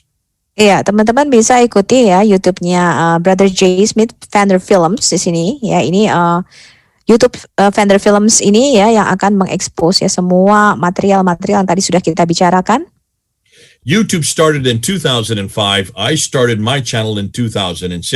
So my channel has been going for 25 years now. Not 25 years, 15 years. What am I saying? For 15 years now. And it is primarily confronting the whole historicity of Islam. Ya, jadi saya memulai YouTube channel saya tahun 2006 ya. YouTube kan baru mulai tahun 2005. Jadi udah hampir 15 tahun ya. Jadi materi-materi itu yang saya tampilkan di YouTube saya itu benar-benar ya benar-benar If you go up to melawan Islam. If you go up to YouTube right now and you go up to Fander Films, you will see I just put up a video 10 hours ago on Mecca and Petra. Mecca and Petra. I'm confronting the city of Mecca right now. Iya, kalau Anda pergi ke YouTube saya ya, baru 10 jam lalu saya upload satu video ya, Petra dan Mekah. Saya benar-benar menantang nih ya, Petra dan Mekah di situ. Saya memberikan materi saya di situ. And already 3,000 people have watched that video in just 10 hours. Ya, sudah ada 3.000 orang yang nonton ya, baru 10 jam yang lalu.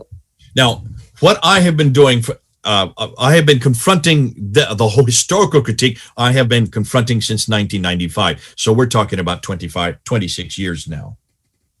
Jadi saya sudah melakukan kritik sejarah atau kritik histori ini selama 25 tahun ya. But in the last year, 2020, so a year ago, that year 2020, everything seems to be coming to a head. Jadi baru pada tahun 2020 ya, kayaknya banyak sekali nih materi yang terus saya kemukakan. We have found so much new material in just the last year.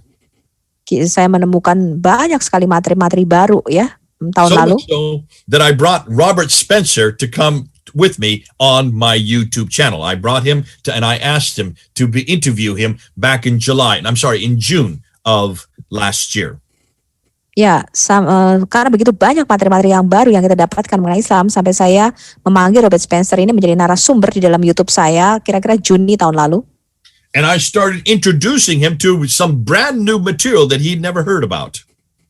Dan saya memperkenalkan kepada Robert Spencer tadi ya, materi-materi yang baru yang dia bahkan belum tahu. So he went to his publisher and told them, and they say, you need to write a new book. Lalu Robert Spencer pergi ke penerbitnya dan mereka berkata, wah kamu harus menerbitkan buku baru nih. Which he did. And ya, dia lakukan itu. In December of last year, so we're talking about 3 or 4 months ago. Ya, dari Desember tahun lalu. And he then sent it to me by email. He wanted me to read it first and to see if it was good enough to then publish. Ya, dia mau saya mereview apa tulisannya, dia email saya dan sebelum itu dipublish atau dicetak keluar. I read it and I quickly got on the phone to him and I said, "Robert, you're already out of date. You haven't looked at the coins, you haven't looked at the rock inscriptions, you don't even know who Ilyas ibn Qabisa is. You haven't put the newest material since July of last year. You haven't kept up with what we're now finding in just the last 6 months." Ya, saya kemudian langsung telepon kepada Robert. Saya berkatakan, wah kamu udah ketinggalan gitu ya, udah ketinggalan jauh ya. Kamu tidak melihat materi-materi yang kita temukan 6 bulan ini sangat banyak ya. Kamu tidak melihat koin, inskripsi ya. And he said, well, what should I do? I've already sent it to the publishers. Lalu Robert berkata, apa yang harus aku lakukan? Aku udah terlanjur kirim ke penerbit saya nih. It's going to come out in July and it's already out of date. So I said to him, just publish every year. Just publish a new book every year and add the new material year by year by year by year, which he's going to do. Now, ya, saya cuma mengatakan terus tambah materi baru, terbitin terus setiap tahun dan tambahkan materi-materi yang baru. This material that I'm going to be introducing, I can't do it today. It's going to be too long. And I can see now this is going to take too long to do all this.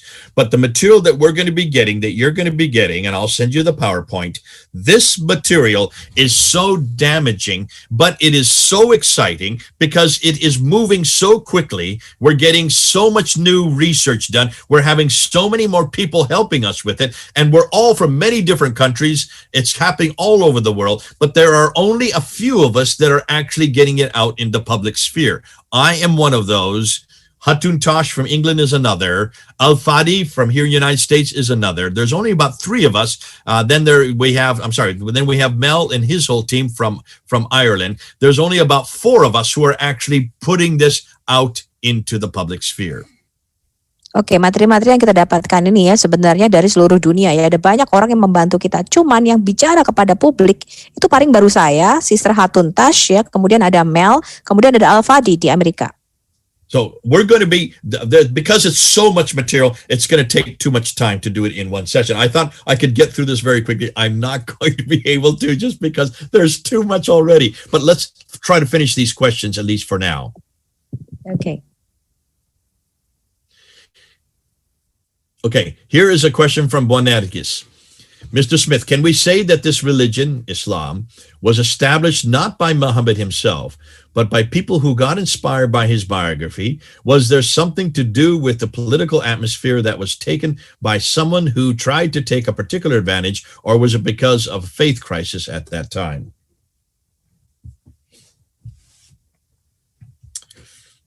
Go ahead if you could translate that. Iya, jadi tadi ya pertanyaan dari Bu Nergis tadi, apakah kita bisa menyimpulkan bahwa sebenarnya Islam itu tidak di Oh, you've translated? Okay, let me answer that. Here. Bu Nergis, bentuk oleh Muhammad ya, tapi karena situasi politik.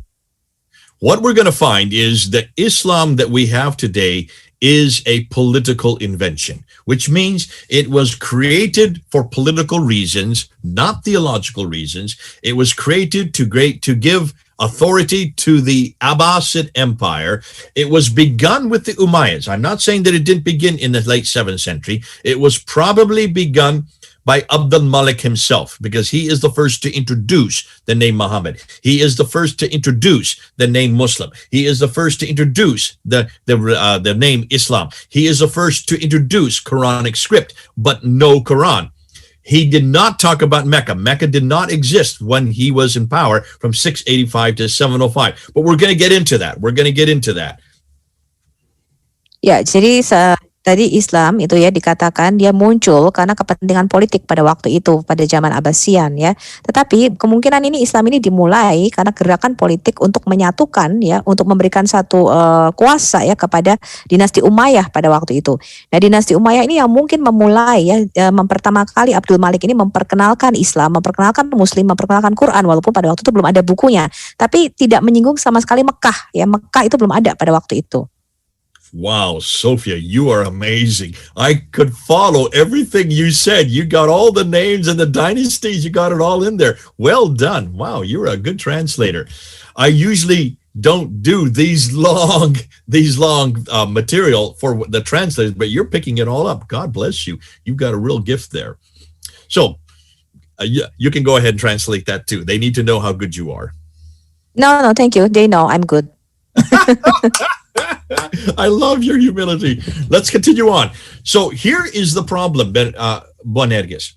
Because of the fact that it is a political invention, because of the fact that, as we're going to see, and I'm jumping the gun, I feel kind of bad because I'm not proven that yet. I'm going to prove that in the upcoming talks. But because what we now know today, that it is a political invention to create a authority for a group of people who are not from Arabia, they are actually from what is today Iraq and Iran. They are Persian.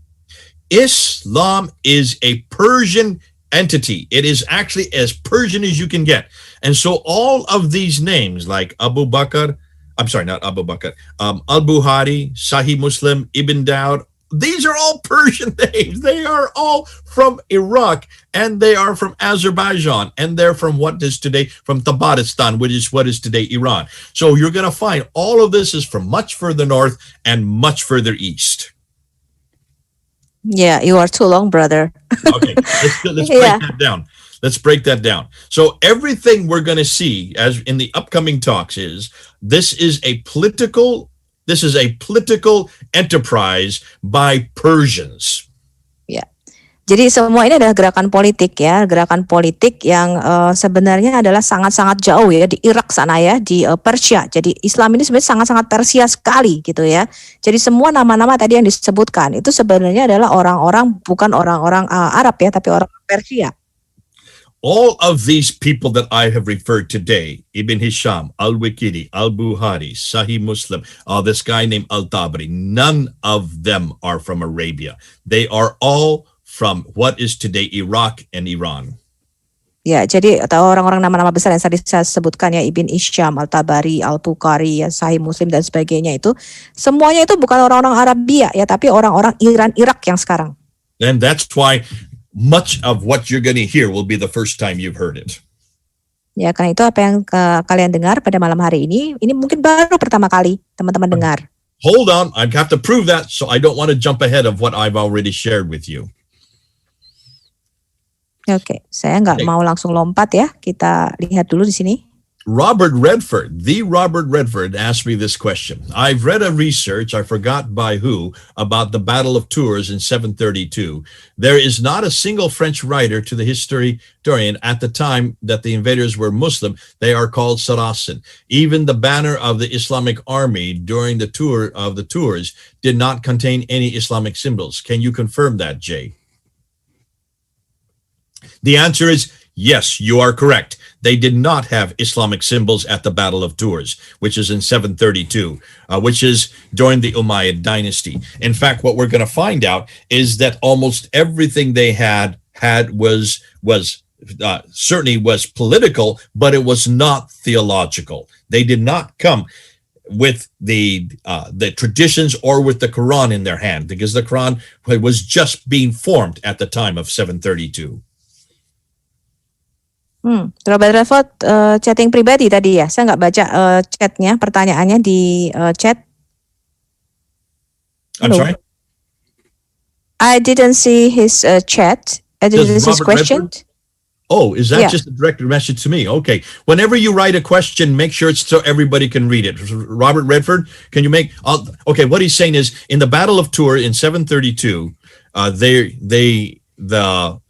in 732 what he has heard in his research, that the invaders were not called Muslims, they were called Saracens, which is true.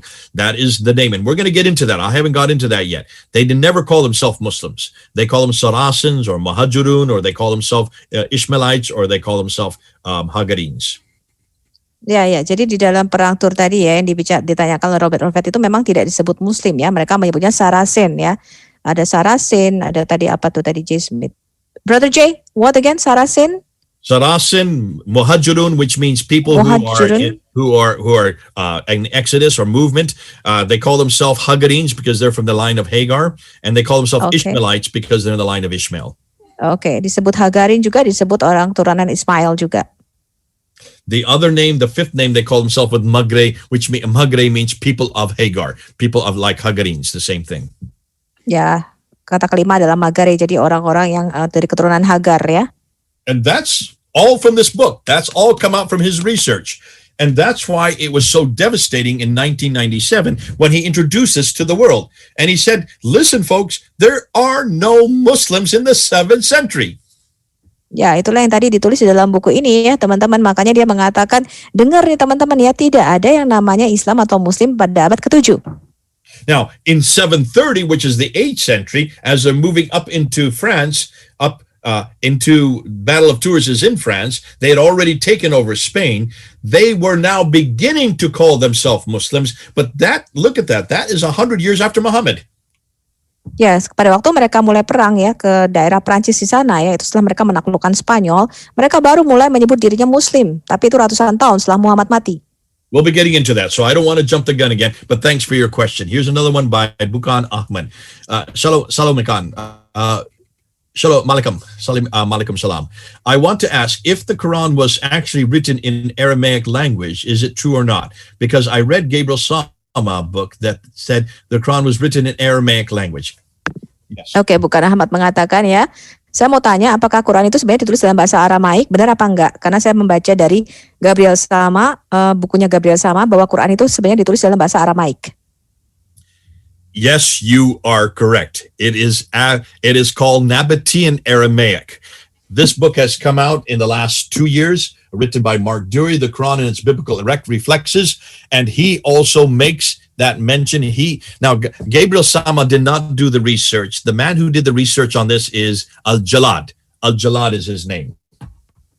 Jadi Gabriel Sama benar ya tadi ya bahwa ditulis dalam bahasa Aramaik, tapi dia bukanlah yang pertama kali meneliti hal ini ya. Al-Jalad ini yang pertama kali menyelidiki bahwa Quran ini ditulis dalam bahasa Aramaik. And what he found out is when you look at the Quran, here, look at the Arabic in the Quran. If you look at the Arabic in the Quran, this is the Arabic, this is the earliest Quran according to Islamic tradition. This is the Hafs Quran. Ya, ini Qurannya versi Hafs, ya, ini adalah Quran yang mula-mula yang diklaim oleh Muslim. It has the Tar Marbuta, and I'm looking for an Alif Maksura. Where's there an Alif Maksura here? So Tar Marbuta and the Alif Maksura, I don't see anything right here.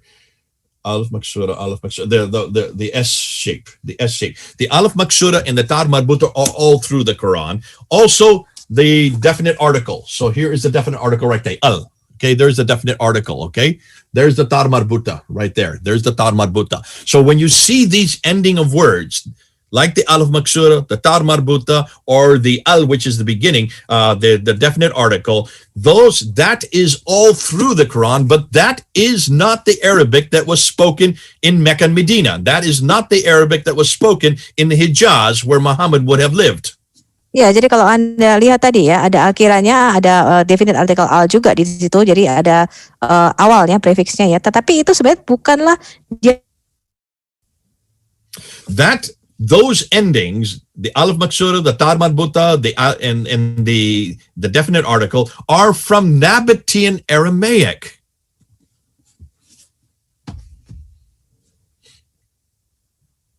Are you there, Sophie? dialek yang digunakan di Mekah atau Medina. So where is Nabatean Aramaic spoken? Ya, di Way mana up in ini? the north. Oke, jadi mereka menggunakan bahasa Aramaik Nabatean ya, itu jauh di sebelah utara. The Nabateans is where Petra is, the city of Petra, which is in today Jordan. Nabatea ini adanya di Petra ya, yang sekarang ini Yordania. That's 600 miles further north. Itu 600 mil ya ke lebih jauh di arah utara. Nabatean Aramaic only has 16 letters. 16 letters. Ya, huruf-huruf Nabatean Aramaik ini hanya mempunyai 16 huruf. This Arabic that we use today now has 28 letters. Arabik yang digunakan sekarang itu ada 28 hurufnya. Nabatean Aramaic was so crude, was so barbaric that really people could not read it back in the 7th century.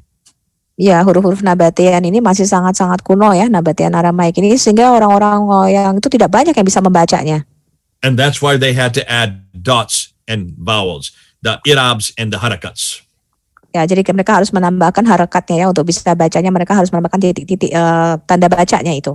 But that was only done in the 8th century. Tapi itu baru dilakukan pada abad ke-8. There was no dots and vowels in the 7th century.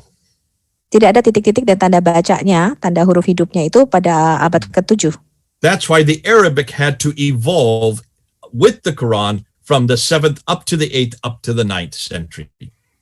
Karena itu ya, Quran ini juga pasti akan mengalami perubahan-perubahan sesuai dengan hurufnya yang mengalami juga perubahan ya, dari abad ke-7, abad ke-8 sampai abad ke-9.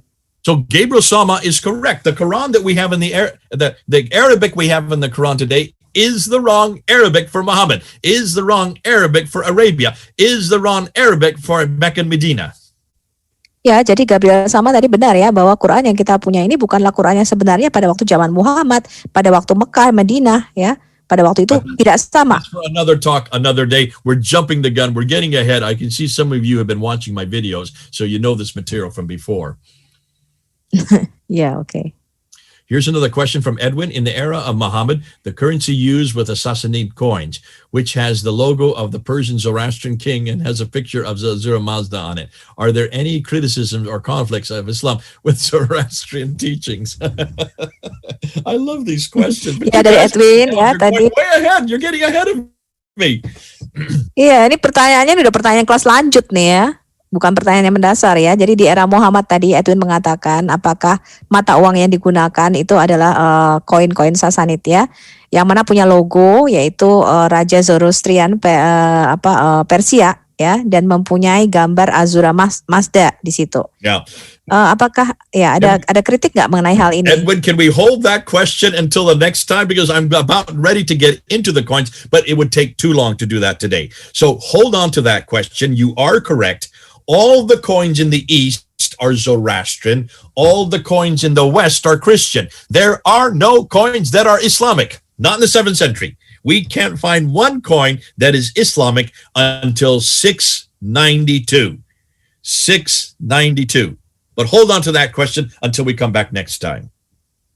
Iya, pertanyaannya ditahan dulu ya Edwin ya, karena kita belum masuk nih ke pembicaraan mengenai masalah koin-koin ya tadi. Tapi benar ya, di daerah timur digunakan koin-koin Zoroastrian dan di daerah barat digunakan koin-koin Kristen. Gak ada koin-koin Islam yang ditemukan pada abad ke-7 sampai tahun 692.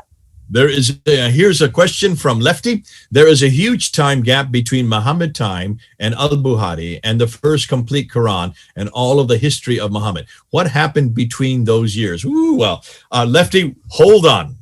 I can't answer that. Otherwise, I'll be here for 3 hours, and we're already coming up on 2 hours. So hold on to that question.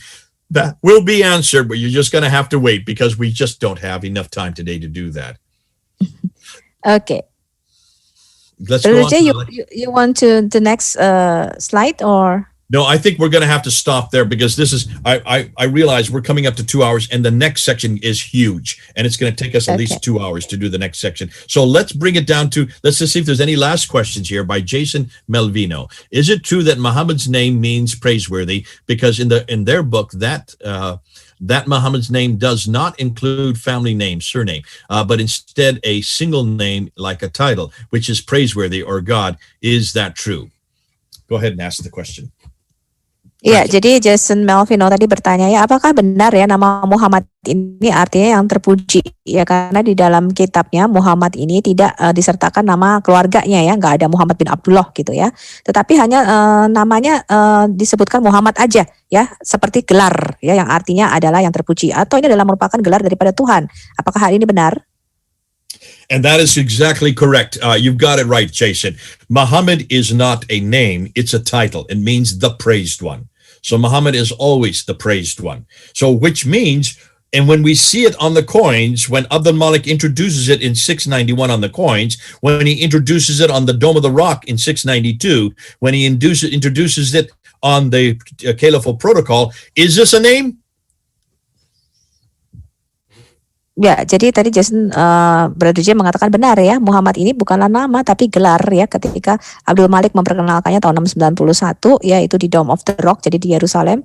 Dia memperkenalkan juga di koin tahun 692 ya. Ini semuanya adalah merupakan gelar ya, bukan sebuah nama pada waktu itu.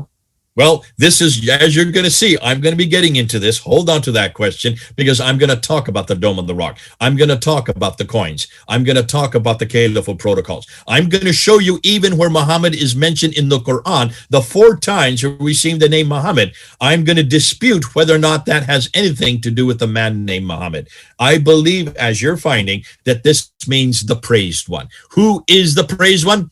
Hold on. We'll answer that question. Ya, ditahan dulu ya, kita belum sampai ke sana ya. Siapakah ini yang arti yang terpuji ini ya? Nanti saya akan bicara mengenai koin, saya akan bicara mengenai kalifat, saya akan bicara mengenai the Dome of the Rock. Tapi ditahan dulu nih, jangan dijawab dulu. Nanti saya akan membuka semua. Siapa sih yang dimaksud dengan yang terpuji ini atau Muhammad ini di dalam Quran? 4 kali namanya disebut di dalam Quran. So after Muhammad died, was Islam stagnant or even dying and then introduced by the Abbasid dynasty? How about this, according to Pak Bagus? Ya, Pak Bagus bertanya, setelah Muhammad mati, apakah Islam ini stagnan ya atau berkembang? Menurut Brother J, seperti apa ini setelah Muhammad mati ini? Well, as you're going to find out, it had nothing to do with the Umayyads. There was no Muhammad, there was no Mecca, there was no Muslims, there was no Islam. We don't know of any book called the Quran. None of that existed in the 7th century when it should have been existed. This is all begun by Abdul Malik. You're going to find that out. It was then enlarged and added to by the Umayyads, but it's the Abbasids who come in 749. It's the Abbasids who give us the Islam that we have today. Ya, jadi kalau kita tadi melihat ya, tidak ada nih pada abad ke-7 ya tentang Muhammad ya, mengenai Muslim dan sebagainya. Kita tidak punya referensi pada abad ke-7, tetapi Abdul Malik yang memperkenalkannya ya, kemudian dinasti Umayyah ini kemudian menyebarluaskannya yang menjadi lebih besar lagi, tapi dinasti Abbasian lah yang menyebabkan Islam ini diperkenalkan secara luas. Okay, we're coming up to 2 hours. We'll have to stop there because I do need to get to another appointment. I just realized I'm supposed to be somewhere at 11 o'clock. But listen, these are good questions. You're starting to see that everything we're looking at has to be tested by history. Oke, tadi ini ya bagus sekali ya, tapi saya harus pergi ini ya. Kita sudahi saja 2 jam ini. Tetapi ini kita perlu pertanyaan-pertanyaan sangat bagus ya, bahwa segala sesuatu ini kita harus mengujinya dengan sejarah. I don't want to know about the Jesus of the 3rd or 4th or 5th century. I want to know about the Jesus of the 1st century. In the same token, I want to know about Muhammad from the 9th and 10th century. I want to know about the Muhammad from the 7th century. This is what we should ask of any religion, of anyone, anywhere. Ya, saya tidak mau tahu ya mengenai Yesus pada abad ke-3, 4, atau 5. Ya, kita juga dengan patokan yang sama ya, maka kita juga tidak mau mengetahui Muhammad dari abad ke-9 atau ke-10. Kita mau mengetahui siapa Muhammad ini pada abad ke-7. Nah, pertanyaan inilah yang seharusnya kita pertanyakan ya kepada semua orang ya, di mana saja, yang memeluk agama apa saja. So far, everything you have heard about Muhammad, everything you have heard about what he said and did, what he did is from this book. This is the book that everybody has to read all over the world. Ya, jadi apa yang bisa kita tahu mengenai siapa Muhammad, bagaimana kehidupan Muhammad, apa yang dia lakukan, itu semua.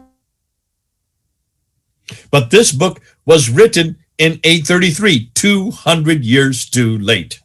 Semua berasal, saya menyarankan buku ini dibaca oleh semua orang. We don't have the original manuscript. Kita tidak punya manuskrip yang asli. That only appears in the 11th century, which is another 200 years after that. Ya, baru ada sekitar abad ke-11 ya, 200 tahun lagi nih setelah itu. Can you see much of what we know about Islam today comes from the 9th, 10th, 11th, 12th, and 13th century. Ya, jadi apa yang kita ketahui mengenai Islam ini didapat dari abad ke-9, ke-10, 11, 12, dan 13 ya setelah itu. But that is a political Muhammad. That is a theological Muhammad a theological Muhammad that is really a political Muhammad. Tapi itu adalah teologi daripada Muhammad yang dimasukkan ke dalam politik. That's why I'm not interested in that Muhammad. I'm not interested in that Islam. I want to know the Muhammad of the 7th century. I want to know the Muhammad that actually existed. Now, that's what we're going to be doing. I thought I'd be able to get through it more so today. We're going to have to break it up into smaller pieces. Oke, jadi tadi saya tidak mau tahu ya mengenai Muhammad tadi yang abad ke-9 tadi yang ada dalam gerakan politik ini yang dimasukkan sebagai political tadi ya, movement tadi. Tapi saya mau tahu siapa sebenarnya Muhammad ini pada abad ke-7 gitu ya. Siapa sebenarnya Muhammad ini? Tapi ini menjadi terlalu panjang ya. Jadi nanti kita akan bagi sesi-sesinya nih pada sesi-sesi berikutnya lagi. Okay, so we will stop there for today because there's an awful lot more that we need to go into to actually help you understand what's going on next. What I'm going to do the next time we come back, what we're going to do is we're going to actually then look at the coins. We're going to start with the coins. That's a huge section. That's an enormous amount of material. So let's come back. When we come back again, we'll then introduce the coins because the coins will show that there is no Muhammad in the 7th century. There is no Islam in the 7th century. There is no people called Muslims or a book called the Quran. There are no people. There's no one called Abu Bakr, Umar, Uthman, or Ali. None of this exists in the 7th century. Ya, jadi pada sesi berikutnya nanti saya akan bicara mengenai masalah koin ya. Kalau kita bicara mengenai masalah koin ini materinya banyak sekali ya. Jadi akan menjadi salah satu materi yang cukup panjang ya. Kalau kita melihat dari materi kedua nanti yang akan saya bicarakan mengenai koin, kita akan lihat bahwa tidak ada Muhammad pada abad ke-7 ya. Kemudian juga tidak ada Islam, tidak ada referensi mengenai Abu Bakar, Umar, Ali pada abad ke-7. Kita tidak tahu itu. So everything that I'm going to say, what we're going to do is we're going to then look at the coins. We're going to look at the rock inscriptions. Those are the two most devastating. And the reason why they're devastating is because they are from the 7th century. These are coins. We're only looking at coins from the 7th century. We're only going to look at rock inscriptions from the 7th and 8th century. So we're going back to that period, back to that time, back to that place. Ya, jadi nanti kita akan melihat ya inskripsi pada koin, kemudian inskripsi pada batu-batu. Kenapa dua materi ini yang paling sangat merusak ya sejarah mengenai Islam? Ya, karena kita kembali lagi kepada materi-materi koin pada abad ke-7, kita hanya akan melihat pada abad ke-7, kemudian inskripsi pada batu-batu dari abad ke-7 dan abad ke-8. Jadi kita akan kembali ke era itu, kepada zaman Muhammad pada waktu itu, kita akan melihat bukti-bukti sejarahnya. Now, we're going to stop there. We need to applaud you, Sophia. You've done an amazing job. I don't know of anybody that can remember so much as you do, names, dates, and places, and get it exactly correct after I go on for 5 minutes before I stop. Yeah, thank you. And then we're going to ask Brother Adam if he will please close us down, close us with prayer. Yeah, Brother Over Adam to you, Seeker, brother. you want to close? Yeah, sure. Thank you so very much for this opportunity. Father, thank you so very much for this blessed time that you have given us, Lord. Lord, thank you so very much. Lord, allow this session to go out to millions and millions of Muslims so that they would understand what problems that they would have, the issues that they would have, and their scholars have lied with them. And they could get out of the darkness and the deception, because there's nothing in Islam that can save them. Because the only one who can save is Lord Jesus, who came for us, died for us, and gave us the salvation, eternal salvation. Through him we are saved. Lord, allow J. Smith to even get more and more information to debunk this claim and destroy this tree from the roots once and for all, Lord. Lord, what we are doing is nothing, because we are nothing. You are the one who is allowing us to reach to those people, Lord. Lord, bless the ministry of J. Smith. Bless the people who are working with him. Lord, bless this session. Lord, bless this YouTube channel that you have allowed us to speak to these people so that we could show them the truth, which is in you, Lord. Lord, in your holy Son's name, I pray. Amen. Amen and amen. Well, thank you. I'll leave it back over to you. Thank you so much. And Okay. and we hope we will have another class next with you. We'll do that. We'll set it up. I'll set it up with Chris or Hannah, and we'll make sure we get back, and we'll let you know when that is. When the next time we come back, we'll go into the coins, and you're going to see how devastating the coins are concerning about this religion called Islam. Until then, Yes. God bless you. Okay.